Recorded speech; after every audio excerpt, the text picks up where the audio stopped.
Good morning students. आज हम लोग छोटे छोटे 4-5 सम देखने वाले हैं, special the demand of the you guys. वैसे वो जो सारे सम्स है वो ट्रिकी है और ज़्यादातर सेक्शन सी और बी के अंदर वो सारे सम बोर्ड में आते हैं। ठीक है, मैंने जो आपको बोर्ड एग्जाम का पेपर सॉल्व करने के लिए दिया था तो उसमें से कई लोगों को इस तरह के डाउट्स निकले हैं, तो उसे हम आज सॉल्व करेंगे। ठीक है दोस्तों, चलो। हाँ, एक और इम्पोर्टेंट बात है जो मुझे आपको बतानी है दोस्तों, कि मान लो कि गवर्नमेंट कुछ सिलेबस कम करने की बात कर रही है। ठीक है, लेकिन सिलेबस कम होने का मतलब ये नहीं होगा कि चैप्टर्स निकल जाएंगे। इसका मतलब ये होगा कि एग्ज़ाम के अंदर वो चैप्टर आने के चांसेस कम हो जाएंगे। अगर मान लो कि कोई भी चैप्टर निकलता है, स्टैटिस्टिक्स की स्पेशली बात है, तो कोई भी चैप्टर अगर निकलता है ना दोस्तों, तो हो सकता है कि वो चैप्टर एग्जाम में ना आए, लेकिन वो चैप्टर आपको कॉलेज में तो पढ़ना ही पढ़ना है और वहाँ पे आपको बेसिक चीज़ें नहीं पढ़ाई जाएगी। यानी ये सोचकर रिलैक्स मत होना कि चलो चैप्टर कोई निकल गया तो उसे देखने की ज़रूरत नहीं है, क्योंकि आप यहाँ पे नहीं देखोगे तो आपको फिर कॉलेज के टाइम पे ये 12th दोबारा देखना पड़ेगा। ओके दोस्तों, तो हम तो सारे चैप्टर पढ़ने वाले हैं और विद डिटेल्स में पढ़ने वाले हैं। ओके चलो फ्रेंड, तो demand of you guys, section C जो है चैप्टर 1 के अंदर पेज नंबर 50, उसमें सम नंबर 7 है। तो जरा देखो सम नंबर 7 में क्या लिखा हुआ है। The cost of living index number, page number 50 दोस्तों, question number 7। The cost of living index number increase from the 280 to 340 during the certain time period, and it was the wages increased from the 13,500 to 14,750. Find the real gain or loss of a workers. ठीक है, चलो तो दोस्तों जरा देखो ध्यान से। आपको पहले इंडेक्स नंबर दिया हुआ था, जो इंडेक्स नंबर 280 से बढ़कर हुआ था 340, और अगर इनकम की बात है तो 280 जब था तब 13,500 उसकी इनकम थी, वो बढ़कर हुई थी 14,750। तो हमें ये समझना है कि ये क्वेश्चन के अंदर क्या इंक्रीज हुआ है इनकम या डिक्रीज हुई है। ठीक है, हमें यहाँ पे वेरीफाई करना है कि क्या उनको गेन हुआ है कि प्रॉफिट हुआ है। ठीक है, लॉस हुआ है, तो यहाँ पे वेरीफाई करेंगे। सो कैसे करेंगे वो समझो दोस्तों। इसे हम बेस ले लेते हैं। ओके, अगर इसे बेस लेकर करें तो मान लो कि अगर 280 जब इंडेक्स नंबर था तो इनकम हो रही थी 13,500। अगर 340 हो तो इनकम कितनी होनी चाहिए। ठीक है, तो इससे पता चल जाएगा कि ये जो उन्होंने इनकम लिखी हुई है वो सही है कि गलत है। बराबर है, चलो तो वो करके देख लेते हैं। तो क्या हो जाएगा फ्रेंड, 13,500 मल्टीप्लाई 340 डिवाइड बाय 280। चलो इसे कैलकुलेटर के अंदर डिवाइड करके देखो। 13,500 मल्टीप्लाई 340 डिवाइड बाय 280, 16,392.85 रखते हैं। ठीक है फ्रेंड। सो एक्चुअल में इन लोगों को इनकम इतनी देनी थी और वो दे कितनी रहे हैं, 14,750। मतलब income according to income index number बढ़ी हुई है और ये लोग कम दे रहे हैं। तो हमें ये देखना है कि ये लॉस है कि गेन है। चलो दोस्तों, लॉस है कि गेन है, ऑब्वियसली इट्स अ लॉस। सो कितना लॉस हुआ है, 16,392.85 माइनस 14,750। चलो इसे लॉस को माइनस करके देखते हैं। 16,392.85 माइनस 14,750, 1642.85। सो इतना लॉस उन लोगों को बियर करना है। क्वेश्चन समझो दोस्तों, क्वेश्चन क्या पूछा था उन्होंने, क्वेश्चन ऐसा पूछा था कि फाइंड द रियल गेन और लॉस ऑफ अ वर्कर्स। तो एक्चुअली में वर्कर को दोस्तों क्या हुआ है, यहाँ पे लॉस हुआ है, क्योंकि इनकम होनी चाहिए थी इतनी और इनकम कितनी हुई है, 14,750। Is it done friend. चलो दोस्तों क्वेश्चन नंबर 9 जो है ना वो जरा देखो। The wholesale price index number of the year 2014 and 2015 are found to be a 177.6 and 181.2 respectively. Find the rate of inflation using the index number of the both year. यहाँ ढूंढना है inflation. चलो तो उसके हिसाब से हम वैल्यूज पुट डाउन करते हैं। पहले इक्वेशन लिख देते हैं कि इन्फ्लेशन का इक्वेशन क्या है। So the inflation rate is equal to, friend ये इक्वेशन याद रखना है। वैसे इन्होंने यहाँ पे सिर्फ इन्फ्लेशन ही पूछा हुआ है, बाकी यहाँ पे रियल वेजेस भी आते हैं। तो रेट ऑफ इन्फ्लेशन का फॉर्मूला है the wholesale price index number of current year 2015 है ना हमारे यहाँ पे, minus the wholesale price index number of previous year 2014 divide by the wholesale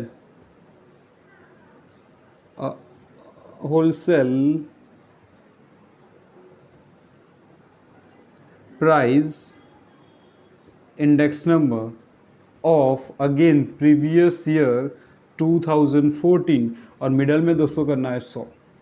ठीक है, क्या हुआ? The wholesale price index of 2015, the wholesale price index of 2014 divide by the wholesale price index of 2014, middle में कर देना है 100. चलो अब यहाँ पे आपको इस सम के अंदर 2015 का इंडेक्स नंबर दिया हुआ है और वो है 181.2.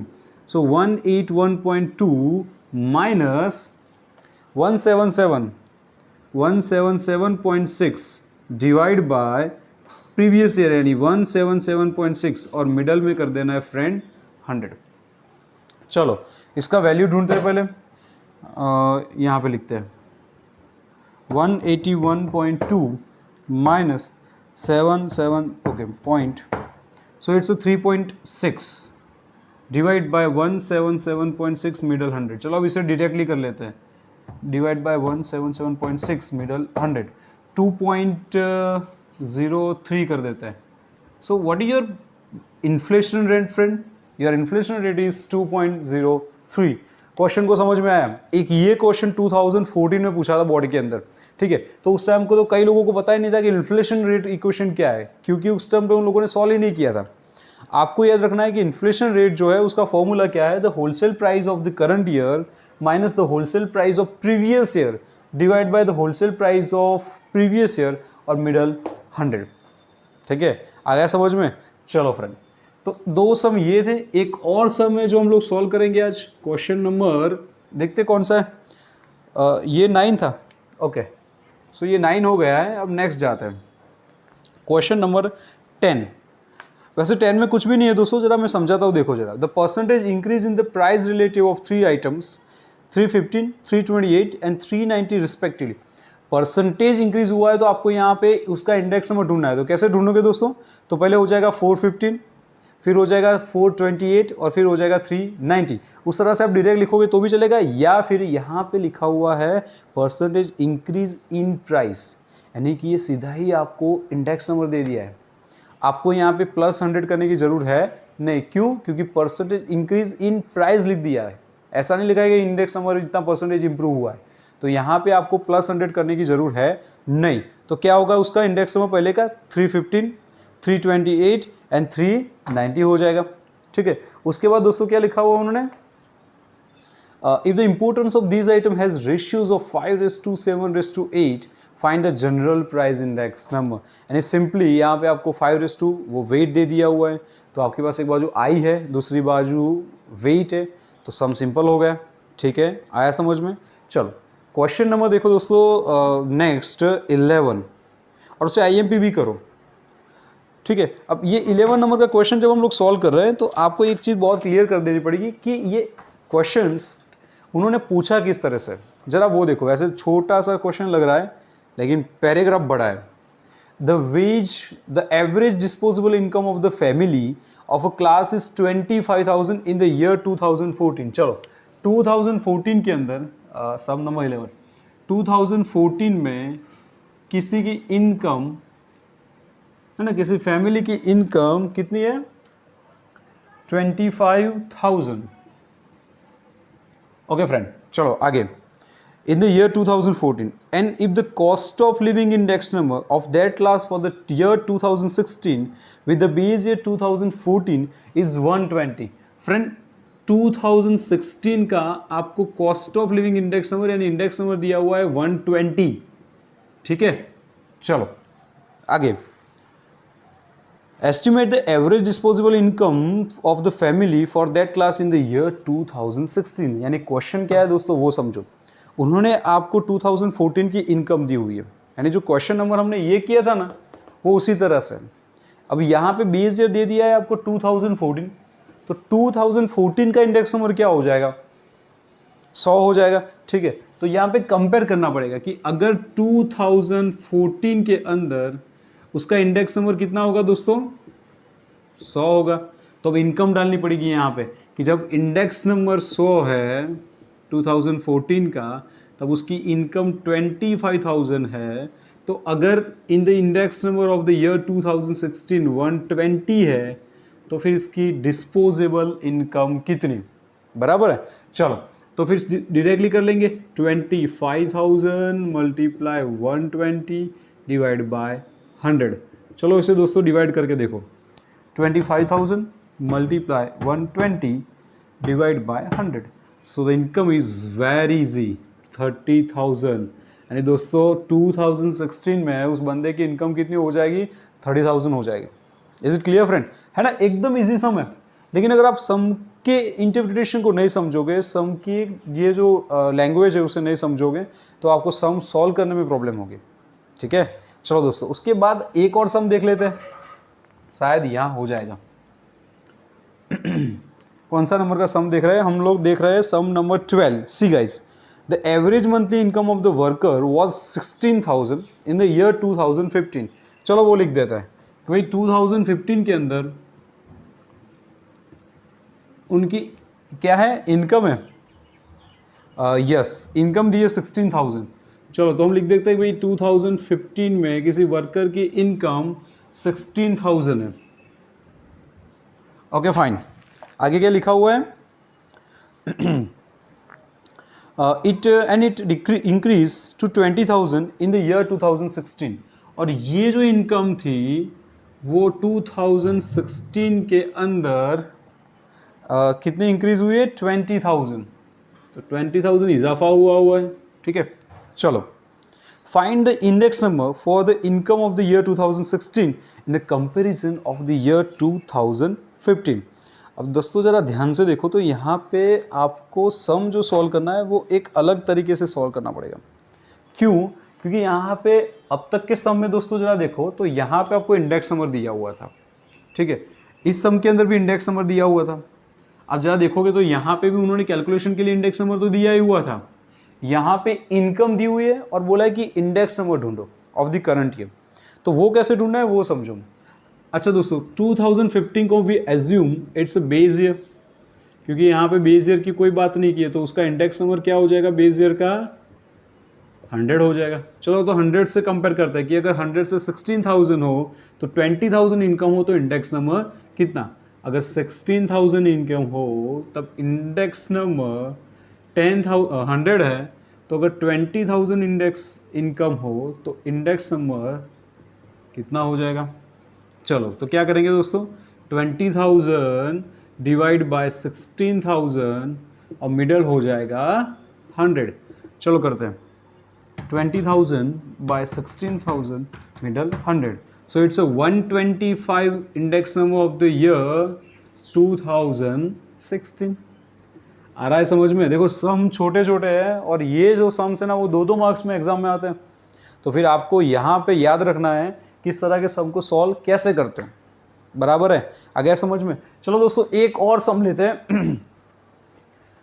उसके बाद वाला जरा सम दोस्तों रीड करो, सम नंबर 13 जरा रीड करो दोस्तों आराम से। सम नंबर 13 जो है वो एक बार रीड करके देखो।